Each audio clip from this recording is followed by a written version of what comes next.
नमस्कार मेरे श्रोतागण। मैं आपको ये जो तीज व्रत का महत्व बताने जा रही हूँ कि देखिए इस व्रत का महत्व क्या है और किसने इसको किया था, इस बारे में भी जानकारी दूंगी। इस व्रत में क्या महत्व है, इस व्रत का महत्व आप लोग सुनिए इसको। कि भगवान भोले बाबा इस दिन माता पार्वती को मिले थे, प्रकट हुए थे। तो माता पार्वती और शिव इस व्रत को करने से विशेष प्रसन्न होते हैं, क्योंकि माता पार्वती ने भी उनकी कठिन तपस्या उस दिन पूरी हुई थी और भोले बाबा को माँ जगदम्बा की प्राप्ति हुई थी। इसलिए यह तिथि इतना महत्वपूर्ण है। तो ये इसका उत्तम फल आपको मिलता है। इस व्रत को करने से अविवाहित जो लड़कियां होती हैं उनको सुयोग वर की प्राप्ति होती है, अतिश्रेष्ठ पति की प्राप्ति होती है। यदि शादी के पहले स्त्रियां रहती हैं तो उनको विवाहित जीवन उनका अच्छा होता है और शिव जी के सर्वगुण संपन्न पुरुष की प्राप्ति होती है। तो ये विवाहित स्त्रियां भी, लड़कियां भी इनको करती हैं और संपन्न घर में उनका विवाह होता है, ये मान्यता है। लेकिन अपने कर्मों से जो मिलना है उसको मिलता है, लेकिन आपके जो ये व्रत तिथि त्योहार में आपके प्रारब्ध के कर्म भी कटते हैं, उनका विवाह भी अच्छे से होता है। इस व्रत को करने से विवाहित स्त्रियों के सुहाग की रक्षा होती है और पति स्वस्थ रहते हैं और उन्हें जीवनी शक्ति मिलती है।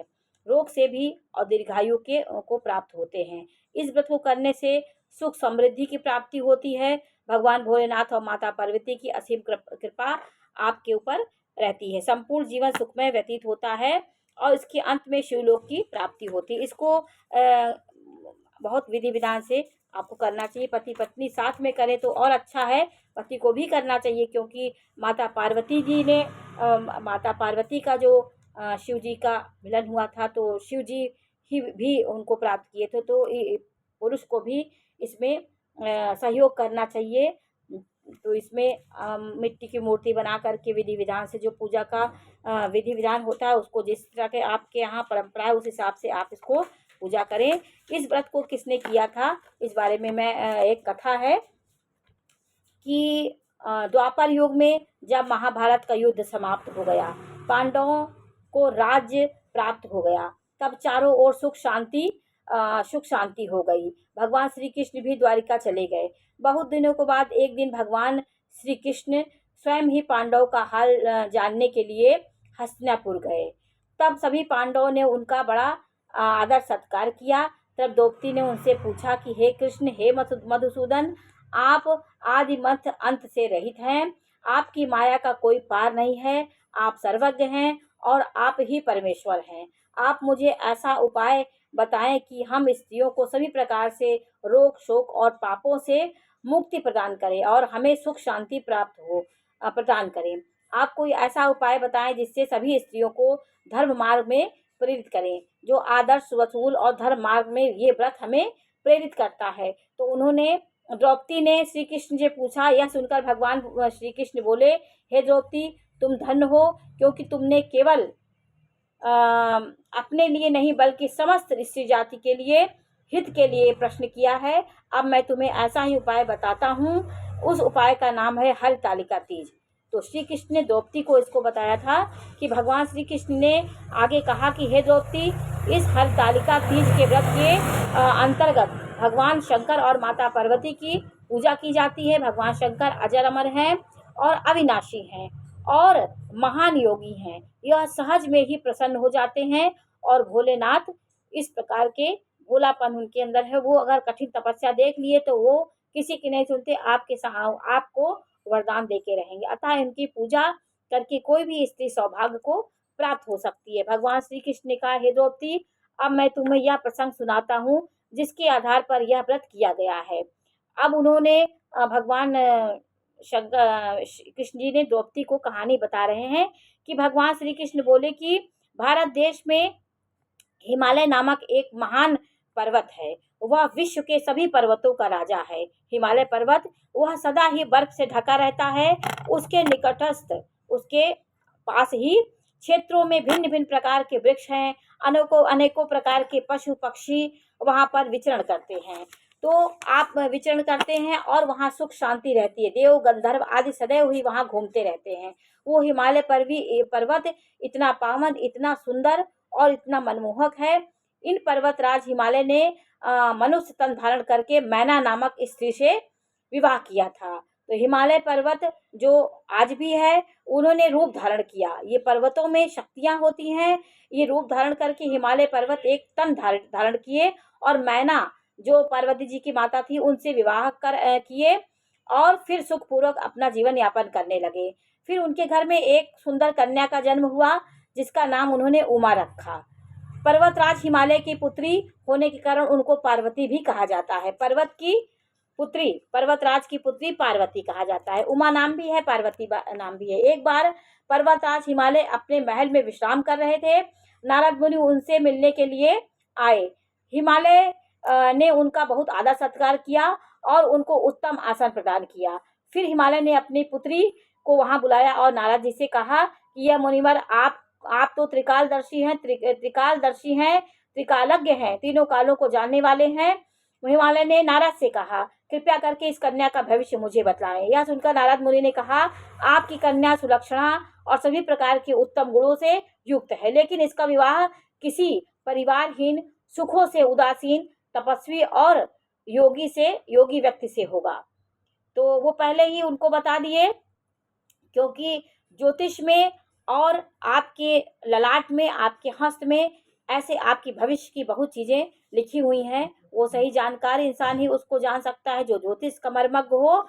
तो यह सुनकर हिमालय अत्यंत चिंतित हो गए और उन्होंने नारद मुनि से पूछा, हे मुनिवर, आपका कोई उपाय आप बताइए। नारद से ही बोले कि अरे ऐसा, इसके भविष्य में कोई उपाय बताइए कि ये इसका जो ये ऐसा इनको पति मिलेगा, परिवार से हीन होगा, अकेला होगा, तो ये कैसे हम इससे मुक्त कैसे हों, कि हम कैसे, कोई उपाय बताइए कि जो इस प्रकार का इसको वर ना मिले, क्योंकि माता पिता बहुत दुखी हो जाते हैं सुन करके।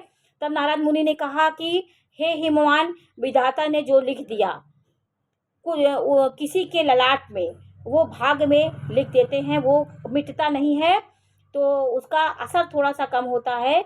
उसे तो कोई भी मिटा नहीं सकता है। नारद ने कहा, जो लीलार में लिख जाता है उसको कोई मिटा नहीं सकता है, परंतु एक उपाय मैं तुम्हें बताता हूँ। मैंने इस कन्या पार्वती के पति में जो जो गुण बताए हैं वह सभी गुण भगवान शंकर में हैं। यदि इस कन्या पार्वती का विवाह उस भगवान शंकर के साथ हो जाता है तो इस कन्या का कल्याण हो जाएगा। ये नारद मुनि ने हिमाचल से बोला। यह सुनकर हिमालय ने पूछा, यह विवाह किस प्रकार से संपन्न होगा, क्योंकि भगवान शंकर तो सदैव ही तप में लीन रहते हैं। तब नारद मुनि ने कहा, यदि आपकी कन्या भगवान शंकर का ध्यान करते हुए तप करेगी तो उनको इस वर की प्राप्ति होगी। यह प्रसन्न हो जाएंगे और अपति रूप में उसको स्वीकार होंगी। ये तो भगवान शंकर की आराधना करना बहुत कठिन होता है, लेकिन सच्चे मन से आराधना की जाए तो भगवान शंकर शिव जी शीघ्र प्रसन्न होते हैं और भक्त का कल्याण करते हैं। सहज में ही प्रसन्न हो जाने के कारण उनको भोलेनाथ और आशुतोष कहा गया। इतना कहकर नारद मुनि ने चले गए। समस्त प्रसंग को जानकर पार्वती वन में जाकर तप करने लगी। इस प्रकार से उन्होंने कई वर्षों तक अत्यंत कठोर तप किया। जब नारद को उन्होंने ये सुना और उनके मन में भी वो जगदम्बा थी, तो उन्होंने जब ये सुना तो वो कठोर तप करने के लिए वो कठोर तप में लीन हो गई। उधर ब्रह्मा जी, ऋषि मुनियों ने भगवान शंकर के समक्ष जाकर उनसे प्रार्थना की कि हे प्रभु, पार्वती ने आपको प्राप्त करने के लिए अपार तप किया है, अब आप उनको अंगीकार कर लीजिए, उनको स्वीकार कर लीजिए। तब भगवान शंकर ने कहा, तथास्तु, ऐसा ही होगा। तब उचित समय आ गया और मैं शीघ्र ही पार्वती से विवाह करूंगा उचित समय पे। यह सुनकर ब्रह्मा जी तथा ऋषि मुनि प्रसन्नता प्रकट करने लगे और भगवान शंकर की जय जयकार करते हुए अपने अपने स्थान पर चले गए। क्योंकि ये जहाँ महामिलन होता है, महाशक्तियों का मिलन होता है, तो धरती पे बहुत बड़े चमत्कार होते हैं। इसलिए महान जो व्यक्ति होते हैं उनसे जो संसर्ग से जो पुत्र प्राप्त होते हैं या जो उनका विवाह होता है तो सबके लिए मंगलकारी होता है। तो जय जयकार सब लोगों ने किया। उधर पार्वती ने कठोर तप निरंतर प्रारंभ करने लगी। उन्होंने प्रारंभ ये कठिन तपस्या उनकी जारी थी। फिर उस दिन भाद्रपद मास की शुक्ल पक्ष थी, शुक्ल पक्ष की तृतीया थी और हस्त नक्षत्र था। उसी समय भगवान शंकर प्रकट हो गए। उन्होंने पार्वती से कहा कि हे पार्वती, मैं तुम्हारी कठोर तपस्या देखकर अत्यंत प्रसन्न हूँ। अब मैं तुम्हें मनवांछित वर मुझसे मांगो। तब पार्वती ने कहा, हे नाथ, यदि आप मुझ पर प्रसन्न हैं तो आप मुझे पति रूप में मेरे स्वीकार हो, पति बने, आप मुझसे विवाह करके मुझे अपने चरणों में स्थान प्रदान करें। तब भगवान शंकर ने कहा, एवं अस्तु कहा, ऐसा ही होगा। तब कुछ अब तुम अपनी तपस्या का त्याग करो और अपने घर जाओ। मैं शीघ्र ही तुम्हारा पाणी ग्रहण करूंगा। चूंकि आज मैं हर शंकर तुम्हारी तपस्या से प्रसन्न होकर तुम्हारे समक्ष प्रकट हुआ हूँ, अब मैं हुआ हूँ, इसलिए मैं तुम्हें यह वरदान देता हूँ कि तुम कि आज के दिन जो हरतालिका भी कहा जाता है, जो भी स्त्री प्रत्येक वर्ष आज के ही दिन भाद्रपद मास के शुक्ल पक्ष की तृतीया को तुम्हारी पूजा करेंगी, इस कथा को कहेंगी, सुनेंगी, अखंड सौभाग्य को प्राप्त होंगी, सभी प्रकार के रोग शोक से मुक्त होंगे, पति की लंबी आयु होगी और अखंड सौभाग्य की प्राप्ति, सुख पूर्वक जीवन यापन करके अंत में शिवलोक को प्राप्त होंगी। जो स्त्री इस व्रत का ठीक से पालन करती, उन्हें शिवलोक की प्राप्ति होती है और सुख शांति बनी रहती है। भगवान शंकर के इन वचनों को सुनकर पार्वती अत्यंत प्रसन्न हुई। फिर वह भगवान शंकर को प्रणाम करके अपने घर वापस गई। बाद में ब्रह्मा जी ने सप्त ऋषियों को हिमालय के घर भेजा। हिमाचल ने उनका उचित सत्कार किया। फिर उन्होंने शुभ दिन का निर्धारण करके शीघ्र ही यह विवाह संपन्न कराने का निश्चय किया। उन सप्त ऋषियों के वापस ब्रह्मा जी के समक्ष जाकर सारा हाल कहा। फिर विवाह की तैयारियां की जाने लगी।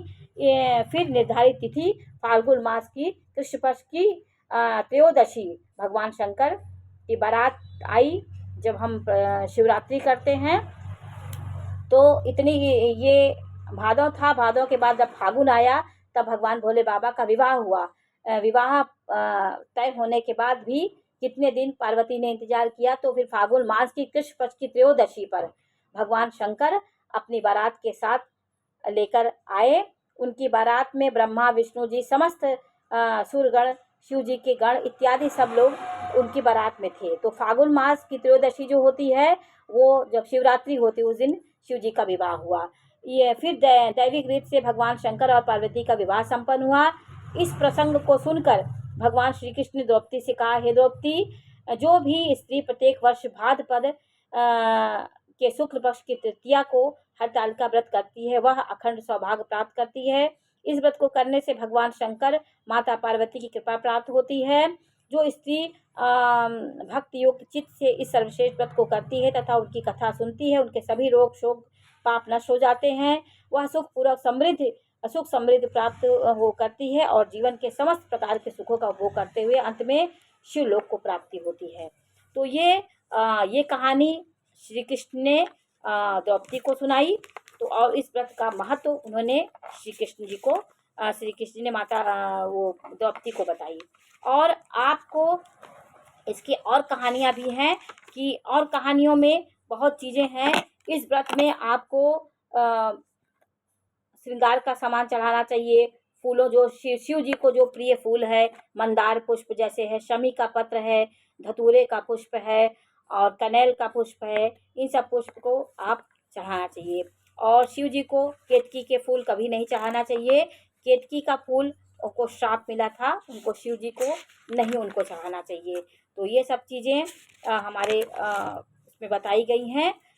तो ये चीज़ें शिव जी की आपको अपने पूजा पाठ में ये जो बताया जाता है इसको करने से आपके पौराणिक कथाओं में जो वर्णन किया गया उनके अनुसार हम इस व्रत का पालन करें तो हमें श्रेष्ठ फल की प्राप्ति होगी।